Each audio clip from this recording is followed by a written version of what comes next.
All right, so today I'm at Palm Beach State College. The reason I'm at the college is because on 7/3 of 2022, I was arrested in the city of Lake Worth by Officer Morale for lodging in public, just outside of the Zoo Health Club. And it's led to a little bit of extra time, and I'm going to show you what I'm up to.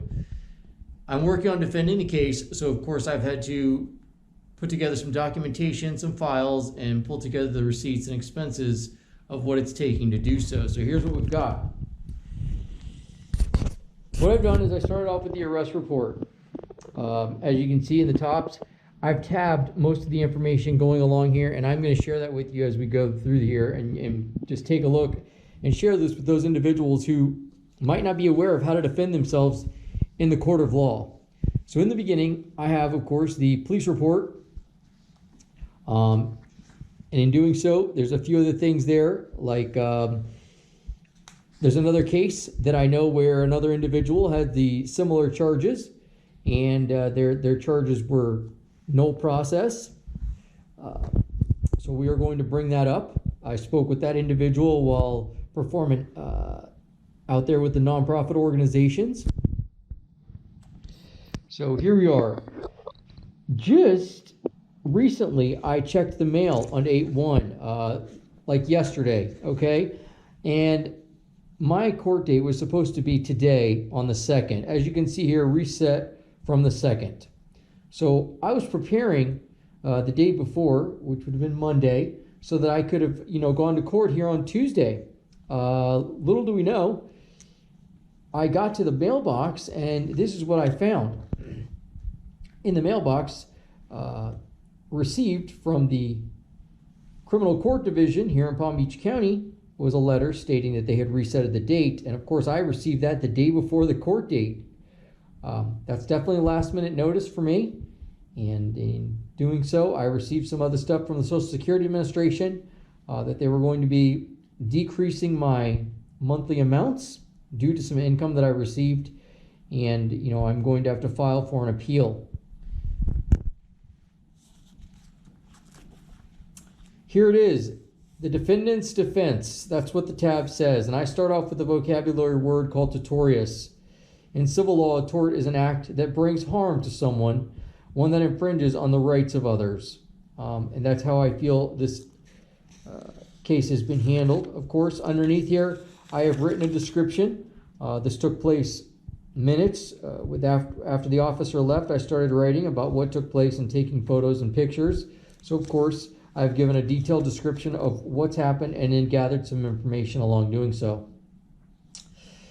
Followed by the donations and tithes that I provided last year to our community, including, the IRS and what they shared with me as far as an impact payment and the grants that I received.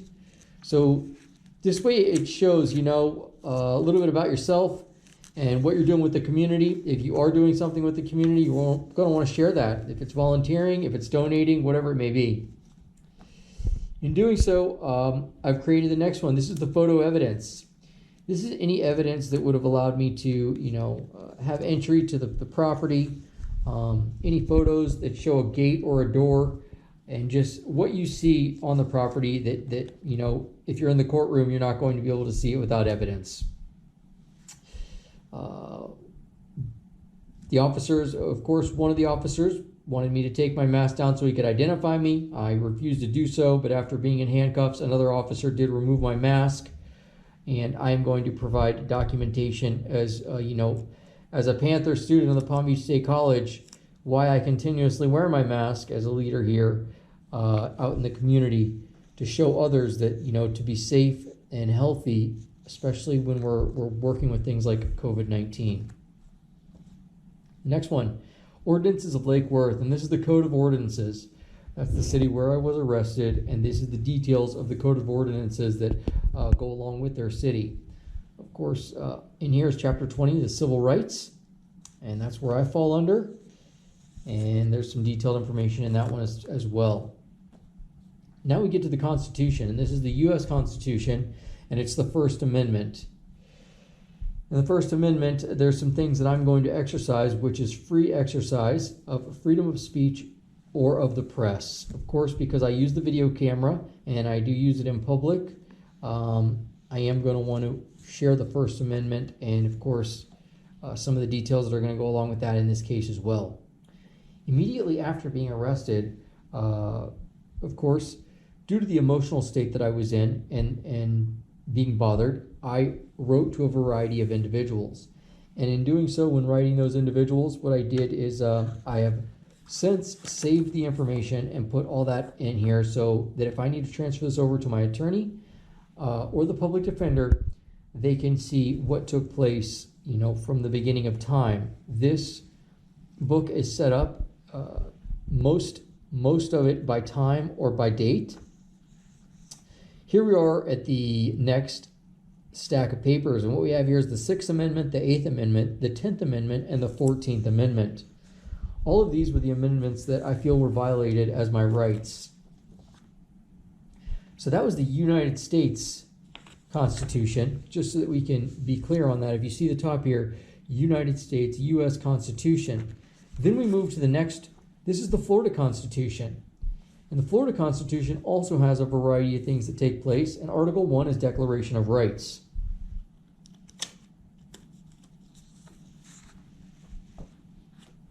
These are the Florida statutes, of course, that either the officer has brought up that I was violating or has actually written and charged me with on the documentation on the arrest report. Because, of course, this arrest started out with an officer claiming I was trespassing and then led into lodging in public, followed by resisting arrest with no violence. Of course, I do not agree with the charges, and that's the reason that, you know, I am fighting the case. I did contact Internal Affairs, and this is going to be any documentation that I received that has to do with Internal Affairs and how they're going to proceed with the case. Since I started going to college, I have been a transit student who started out at the college as a homeless fella. I walked on the campus not having a place to stay and was just doing anything that I could to try to figure out how to get medical attention. I was one arm down. The left side of my arm was in need of a total reconstruction.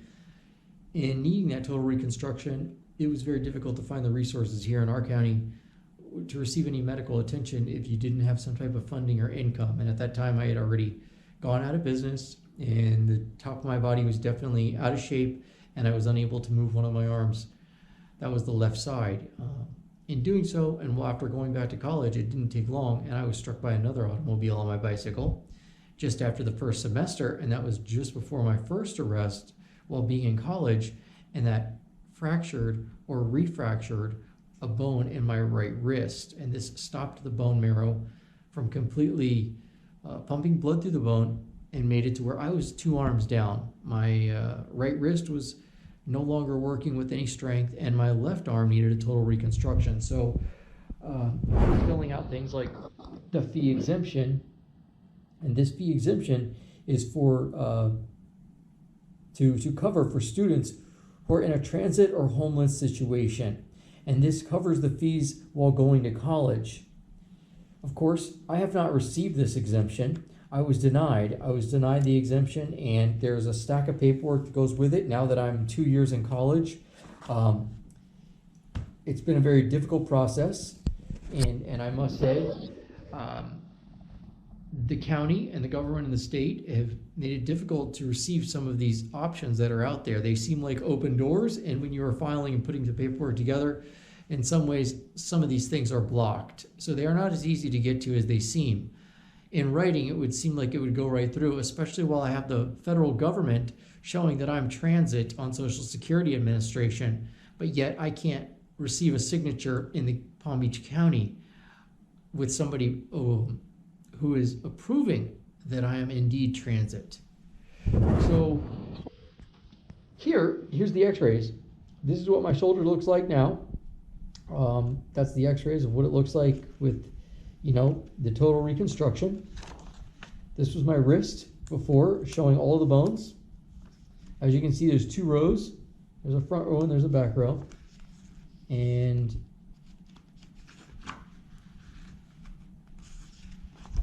this is my wrist now. I have 1 row of bones. So that's called a proximal row carpectomy. And it's where they remove the front row of bones and the wrist falls back into place. So of course I'm indeed disabled.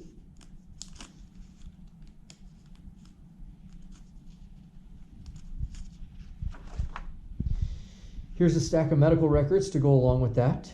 I've had a number of surgeries. I think my surgeries are somewhere around 20 in a lifetime. I've had surgeries all over the body. I've had surgeries on each limb, and I've even had things like, inside the stomach and inside the rectum. I've had hernias, and I have broken a variety of orthopedic bones. So I need some cadaver parts in one of my knees. Here we are with some of the medical debt that, of course, has been paying down.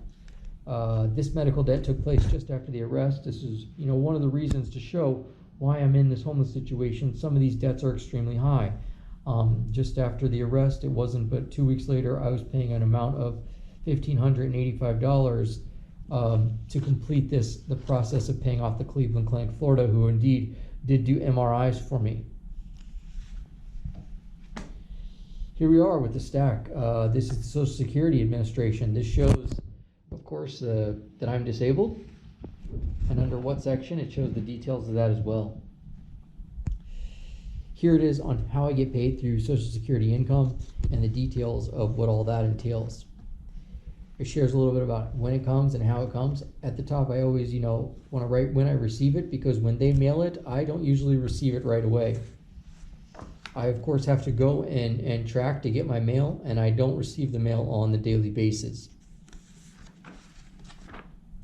Now, I only received a certain amount every month to receive from the Social Security Administration. Last year, I was at $841.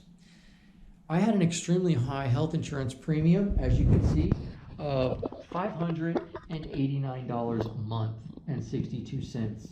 So this right here, pretty much almost everything that I was receiving through Social Security was either going right to a cell phone and right to medical insurance. I really didn't have a lot of money left to go see multiple doctors through the month to pay the copays. I really could just see 1 or 2 doctors, and I had to spread it out, which means it's going to take longer for me to heal because I'm not receiving the services as quick as I could, and I'm paying the highest premium. So next we have the disabilities. This falls under the rights of those that are disabled. The overview of the ADA. These are things that you want to know. You want to know what your rights are, and you want to know what the disabilities are of the individual. So of course, I have taken the time to, highlight all the things that are what I think is important. Disabled World, there's a variety of nonprofit organizations and those individuals out there running businesses now that are here to help those that do become disabled and are not aware of their rights. Disability Rights Florida Information and Referral. I have reached out to them and they've shared some information with me as well. ACLU, yes, I said that correctly. This is a service that fights for people with disabilities that have the right to equal access under law. I've been reading a little bit about their team. I don't know all the details about it just yet, but I am working towards learning more about them. Last year I was paying off debts, and I had some credit card debts that stacked up, and of course, while being injured and in this situation and going to school, I am under the impression that once your debts are clear, this is when you will land a better paying career. So of course I've been paying off the debts. In here I have a tax return and some things along that lines. Now, as far as the city of Lake Worth goes, which is where this arrest took place, there's a company out there known as Southern Legal Counsel. They've already filed suit against the city of Lake Worth for enforcing unconstitutional ordinances. This is exactly, things that you want to know about if you are arrested within a city due to an ordinance or for a statue and you disagree, you need to look this type of stuff up and find out if there's anybody else out there going with that type of information. Here we have another report. It says Lake Worth uses cops, code enforcement, and brazen efforts to get rid of city's poor. I read the article. It shares a little bit about what they're saying and how they're trying to, address the situation. It's obviously well known, and just due to the fact that I was on the streets there in the city of Lake Worth due to going to school in the local area, it's not an unknown problem they're having. I mean, this dates all the way back to January 26, 2016. Lake Worth's new law criminalizes homelessness, critics say. That's not good. That's definitely not good. What I did is I stacked up quite a few articles that go up along the state here, from here to Orlando. Arresting hundreds of homeless people for sleeping outside. The city of Ocala faces a class action lawsuit. These are just things that you want to know. Some more local stuff. The Palm Beach Post. Tony Dorst, he writes some pretty detailed articles and sticks to the topic. I was able to catch a few of his articles and get them in here as well because he's obviously close to the Lake Worth area working in West Palm Beach. The Voice, the homeless voice, again, criminalizing homeless. It's a national epidemic. I mean, and this is just really, how are we solving the problem? Here we have a 71-year-old retiree has been charged with trespass 96 times. I mean, we're not solving the problem there. We need to come up with another way to do it, and I'm sure that gentleman feels like his rights have been stripped from him. I'm sure he doesn't probably, well, I want to assume at this point he probably is doing what they're asking him to do instead of sharing that he has rights. Know your rights when stopped by the police. This is very important. So after that, in the back, I have my IDs, but it does lead to things like details, the financial loss. The month before this took place, I spent $534.74 on food and entertainment in Lake Worth. That means, I obviously eat on the go, and I was eating on the move, and I usually end up doing that style because I'm working on the computer through the college, and I need to find a place that I can sit down, that I'm able to eat and use the computer. It becomes expensive, and it's not a cheap way to go. I can tell you now, when I wasn't using the computer for work, my diet was a lot healthier, and I wasn't needing to, go to these restaurants and find a place with internet prior when I had a home. I was able to, take the protein shakes and diet with the vegetables and the proteins that I would suggest to have. I do drink a lot of protein though, with the current situation. I usually try to do as much water and protein as possible. The reason I share this with you is because in the end here, in the back, what we have is I have a comparison. The total showing below is the amount of monetary funds spent after the arrest on 7/3, causing myself to find locations outside of the city of Lake Worth, not wanting to be harassed by local police within the city of Lake Worth, Florida, traveling outside of the local area of Lake Worth, where I'm an enrolled student at Palm Beach State College. Lake Worth campus during summer and fall 2022. Below is the funds spent during the month of July 2022 after the arrest took place. So the following month, after I spent $534.74, the next month it cost me $958.32. Now I was moving around Palm Beach County trying to avoid the Lake Worth area, not to be harassed by the police department. That's not good for me because I'm on Social Security, and I receive a very limited amount of funds, and during this month I was a laborer and trying to find restaurants that were open 24 hours at night. So everything I was making as a laborer, I was spending at night sitting in a couple of different restaurants, trying to not be in the same restaurant or be there too long, and try to spread it out and to be inside of a building instead of outside on the sidewalk or at a place where an officer could come and attempt to trespass me or find me sleeping or catch to say something that I am lodging in public or soliciting or lording. I mean, these are the types of ordinances they can come with, and there's not a whole lot I can do except for share that I have rights, and if the officer wants to take you to jail, the officer can do so. It doesn't necessarily mean they're in the right. You'll have to fight it in court. So shares here, I lost $423.58 just in food costs due to avoiding arrest by local police in the city of Lake Worth, the same city that has a number of food offerings for the homeless. So the city of Lake Worth actually has a variety of places that you can collect food there. The problem is they do not actually have any shelters that are designed for single men. The shelters that they share online are, of course, the Salvation Army. They have a place that's for single women, and then they have Adopt a Family. With that being said, these types of places, they fill quick, and they're usually not very large. In the back, I have the Florida Constitution, which is just printed out there so that in case we need to pull it out and review, it can be reviewed, and then a few other news articles.